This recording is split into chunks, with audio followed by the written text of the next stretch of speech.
За сайн байцгаана уу? Та бүхэнд бичлэг үзэх өдрийн мэндийг хүргэе. За манай бичлэг тавтаа морил. За өнөөдөр маш сонирхолтой нэгэн сэдвээр бичлэг хийхээр шийдлээ. За энэ бол зайлс их энэгшлийн талаар яриа бэлтгэлээ. За тэгэхээр энэгшил гэдэг үг та магадгүй өмнө сэтгэл зүйч нараас ч юм уу сэтгэл заслч нараас сонсч байсан баг. За тэгэхээр энэгшил гэдэг бол маш чухал зүйл байдаг. За энэ бол та хүүхэд байхдаа аав ээжтэйгээ хайр тогтоосон тэр харилцааны хэлбэрийг ихэд энэгшил гэж нэрлэдэг. Тэгэхээр аав ээжтэйгээ ямар харилцаатай байна? Тэр дотн харилцаа нь өөр бус хүмүүстэй дотн харилцаатай болохдоо мэдэрдэг мэдрэмжийг хэлж байгаа. За тэгэхээр үндсэндээ бол энэгшлийг дөрөв хэлбэрт хувадаг. За өнөөдөр болохоор эхэлж байгаа нь болохоор зайлсхийх энэгшлийн талаар эхэлж байгаа. За тэгэхээр зайлсхийх энэгшлийн хүмүүс тантай ямар нэгэн байдлаар таарсан байх боломжтой. Ягаад гэх юм бол ингээд таны эргэн тойронд те ингээд үргэлжлийн харилцаанд орсон мөртлөө ингээд юм бичихгүй удаад байдаг ч юм уу те. Ялангуяа эмэгтэй хүмүүс тэр илүү зайлсхийх энэгшил ажиглагддаг. Яг ингээд одоо үрхэх болцсон үед ч юм уу эсвэл үргэж явах явцдаа илүү тийм дотн харилцаатай, илүү тийм хоорондоо тийм дотн халуун дулаан байх тэр харилцаанаас зугатаад байдаг. Өөрөөр хэлэх юм бол тэр хүнд яагаад тэгээд байгаа гэхээр тэр тухайн хүний хостоогоо тэр дотн тэр цул байгаа тэр мэдрэмж нь одоо өөрт нь тухгүй байдаг. Тэгэхээр энэ ямар шалтгаантай вэ гэхээр тухайн одоо хүний бага насны амьдралтай илүү холбоотой байдаг. За тухайлх юм бол ялангуяа аав ээжтэй холбоотой тогтоож байгаа холбоо чухал байгаа. Ягаад гэх юм бол 0-3 нас, 0-5 нас гэдэг ч юм уу хүүхэд байх үед аав ээж нь хүүхдтэйгээ хэр зэрэг сэтгэл зүйн холбоо тогтоож чадсан бэ гэдэг чухал. За магадгүй аав ээж айл нэг нь байгаагүй эсвэл байсан ч гэсэн сэтгэл зүйн үед хүүхдтэйгээ бонд буюу сэтгэл зүйн дотн холбоо тогтоож чадаагүй тохиолдолд тэр хүүхд нөгөө дотн харилцааны мэдрэмжийг сайн авахгүй гэсэн шүү дээ. За шинэ нэг юм шийдэх те ээжүүдийн групптэй би нэг явж байгаад уншижсэн. Хүүхдийг уйлж авах үед нь ирж одоо аваад байн ирж ингэж аваад ах нь хүүхдийг ингэж авуулдаг болчт юм аа. Тийм болохоор ойр орхон ах нь ер нь дими хүүхд ингэж ахуулахгүй тэр чигт нь орчих юм бол уйлж агаад өөрөө ахуулахаа болчдөг гэсэн зүйлээ сонсч байсан. Тэгэхээр энэ бол нэг жишээ байхгүй. Өөрөөр хэлэх юм бол хүүхд уйлаад тэгээд одоо юу гэх хүүхдийг цочруулж авна шүү дээ. Магадгүй одоо би одоо өмнөдөө баадаг ч юм уу, шийдэг ч юм уу, эсвэл өөрсдөг ч юм уу таагүй мэдрэмж аваад за хин нэгэн хүн намайг магадгүй ээж маань те намайг ирж авах та гэсэн одоо найдвартайгаар итгэлтэйгээр одоо уйлж одоо дотныхоо хүмүүсээ дуудаж ийн гэсэн үг. Тэнгуут нь ээж нь ирэхгүй бол тэр хүүхдээ яах вэ? Ээж надад намайг ирж энэ үед ирж туслахгүй юм байна гэсэн мэдрэмж төрдөг.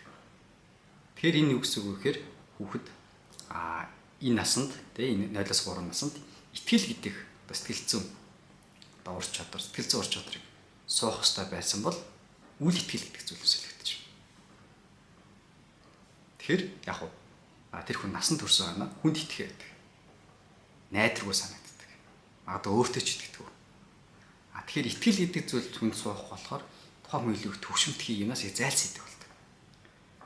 Тэгэхээр сайн миний хэлжсэн хүүхдийг ер нь багаас нь одоо хүүхдтэйгээ ярилцах, сэтгэл зүйн холбоо тогтоох гэдэг бол маш чухал зүйл байдаг. За тэгэхээр энэ асуудал маань өөрөө үл итгэл буюу итгэл гэдэг асуудал одоо зан чанар дээр тулгуурлаж үүсэж байгаа болохоор шин тэмдгүүд нь энийг дагалдаж явагдана. За өөрөөр хэлэх юм бол яг ийм одоо зайлшиг энэгшилтэй асуудалтай хүн юмнаас их зайлсхийдэг байна гэсэн үг тийм ээ. Өөрөөр хэлэх юм бол зугтах болон зайлсхийх дотн энэ одоо энэгшлээс дотн энэ харилцаанаас зугтаах дэв шинжтэй байдаг.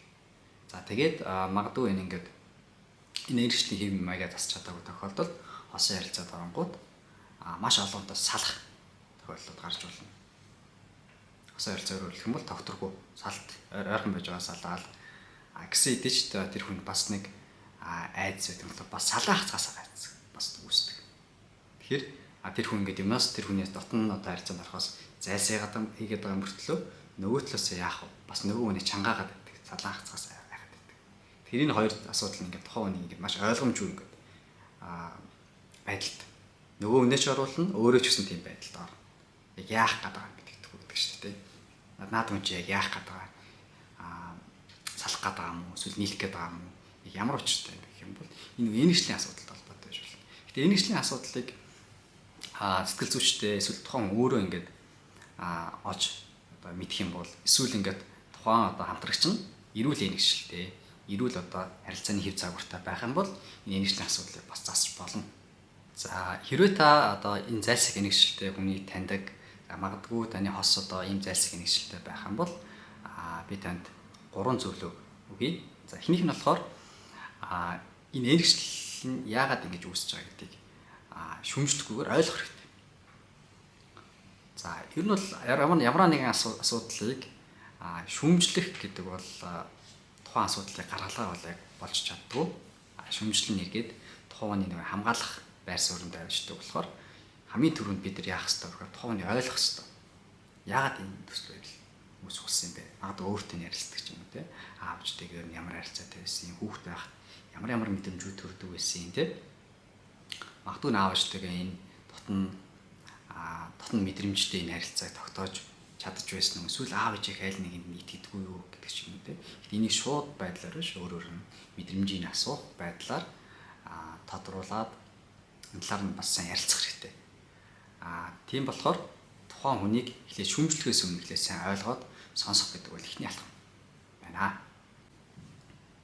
За хоёр дахь зөвлөгөө маань болохоор хэрвээ ийм асуудалтай хүн байх юм бол энэ зүйлийг та өөр дээрээ тусгаж авахгүйгээр тухайн хүн нэлээд хугацаа өгөх хэрэгтэй. За яагаад энэ хүн ингэж одоо ийм одоо ойлгомжгүй зан чанар гаргаж байгаа юм бол энэ надаас болж байгаа юм болов уу гэж та энийг өөр дээр үлээж авахаас илүү энэ яг тухайн хүний өөрийнх нь асуудал гэдгийг бас ойлгоод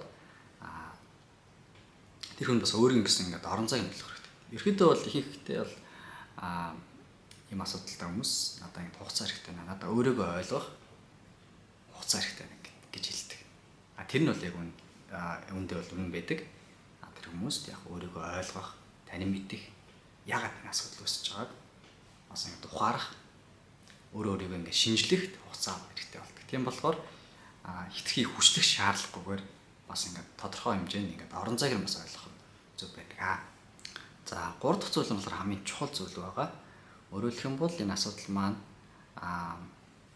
үл итгэл гэдэг сэтгэл зүйн суурь асуудал дээр үүсэж байгаа болохоор хэрвээ энэ асуудлыг засъя сайжрая гэх юм бол итгэл гэдэг одоо зан чанарыг тухайн хүн хоорондын харилцаанд үүсгэх хэрэгтэй гэдэг.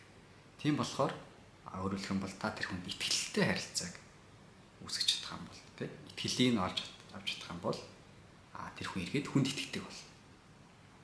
Энэ эргээд тухайн хүний зайлсхийх одоо энэшилтэй хүний хүнд итгэдэггүй тэр байдлыг одоо заснаар магадгүй нэг одоо тухайн хүнийг хайрласнаар тэр мэдрэмжийг нь шүмжлэхгүйгээр энэ бол маш чухал зүйл. Мэдрэмжийг нь шүмжлэхгүй, мэдрэмжийг нь баталгаажуулах, мэдрэмжийг нь хүндлэх, ойлгох гэх зэрэг замаар ленж work гэдэг замаар тухайн хүнийг та яриг итгэлийн олж чадах юм бол энэ одоо зайлсхийх энэшлэгдэх зүйлийг засах, сайжруулах боломжтой. Хэрвээ магадгүй ийм асуудалтай байх юм бол та бас мэргэжлийн сэтгэл засалчтай холбогдоод зөвлөгөө засал бас авах юм бол энэ асуудлыг илүү хурдан хугацаанд одоо улс суурьаар нь засах боломжтой байдаг. За ингээд манай энэ удаагийн бичлэгтээ богинохон бичлэгтээ хамт байсан баярлалаа. Дараагийн бичлэгээр уулзцгаая. Баяр таа.